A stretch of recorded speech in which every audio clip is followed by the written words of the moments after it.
Hello friends, મધુ tasty રેસિપીસમાં તમારું સ્વાગત છે। આજે આપણે મૂળાના પાનની એક ખૂબ જ ટેસ્ટી એવી રેસિપી બનાવવાના છીએ, મૂળાના પાનનું શાક। જો તમે પહેલી વાર બનાવશો તો ખાસ તમે મૂળાના પાન જો ફેંકતા હશો તો તમે આજ પછી ક્યારેય નહીં ફેંકો અને એનું શાક બનાવશો। આ શાક ખૂબ જ ટેસ્ટી લાગે છે, તો તમે એકવાર આ શાક જરૂરથી ટ્રાય કરજો। આ મેં 3 મૂળા લીધા હતા, એના પાન વધ્યા હતા, તો એના જે ડાળખા છે એ ખાસ તમારે કાઢી લેવાના છે। આ ડાળખા કાઢી નાખો, પછી એના જે પાન છે એને ઝીણા ઝીણા સમારી લેવાના છે। વચ્ચે વચ્ચે જોતું રહેવાનું છે, જો પાન સારા હોય તો એ પાન લેવા। તો આ રીતે આપણે એને ઝીણા ઝીણા પાનને સમારી લેવાના છે। અને જેટલા આપણે આ મૂળાના પાન છે એટલી જ આપણે થોડી મેથી લેવાની છે, તો મેથી પણ આપણે એની સાથે સાથે સુધારી લેશું। જો તમે આ શાક મૂળાના પાનનું બનાવતા હોય તો પણ ખાસ મને કમેન્ટમાં જરૂરથી જણાવજો, એ જાણીને પણ મને ખૂબ જ ખુશી થશે।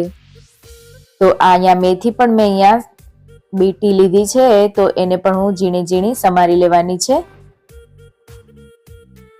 જો તમે હજુ સુધી મારી ચેનલને સબસ્ક્રાઇબ ના કરી હોય તો એકવાર સબસ્ક્રાઇબ કરી બેલ આઇકન દબાવી। તો અહીંયા એક પેનમાં મેં અહીંયા તેલ મૂકીશ 2 પાવડા જેટલું, એમાં રાઈ અને જીરું એડ કરશું।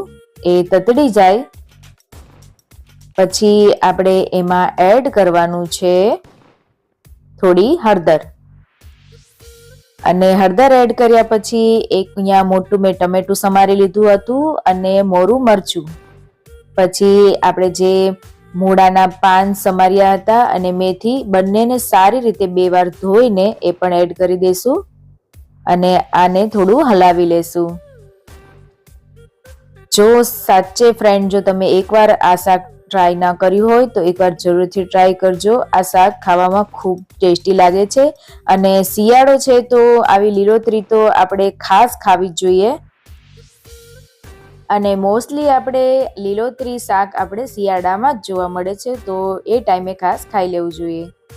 હવે આમાં આપણે સ્વાદ અનુસાર જેટલું મીઠું, એટલે જેટલા આપણે પાન દેખાય એનું થોડું ઓછું જ મીઠું નાખવું, કારણ કે પાન બધા સંકોચીને ગળી જાય છે।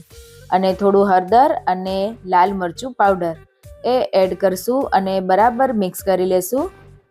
પછી ઉપર આપણે ઢાંકી દેશું થાળી ઉપર ખાસ એક થોડું પાણી એડ કરવું ખૂબ જરૂરી છે,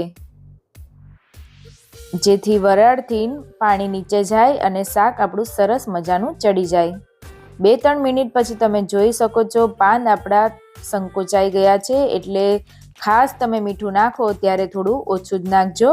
જો ઉપરથી પણ આપણે મીઠું એડ કરી શકીએ છીએ, એટલે થોડું ઓછું મીઠું હોય તો સારું રહેશે। પાછું થોડું 2 મિનિટ માટે ચડવા દીધું છે અને ઉપરથી પછી એડ કર્યું છે 2 ટેબલસ્પૂન જેટલું અહીંયા ચણાનો લોટ, જેને ખાસ ચાળીને લેવાનો છે જેથી અંદર ગાંઠા ન રહે। પછી તેને ઉપરથી આ રીતે થોડો આમ છૂટો કરી લેવાનો છે અને થોડી વાર માટે આપણે પાછું ઢાંકી દેવાનું છે। આ શાકને ચડતા બિલકુલ પણ વાર નથી લાગતી, બસ 2-4 મિનિટમાં જ આ શાક ચડીને રેડી થઈ જાય છે।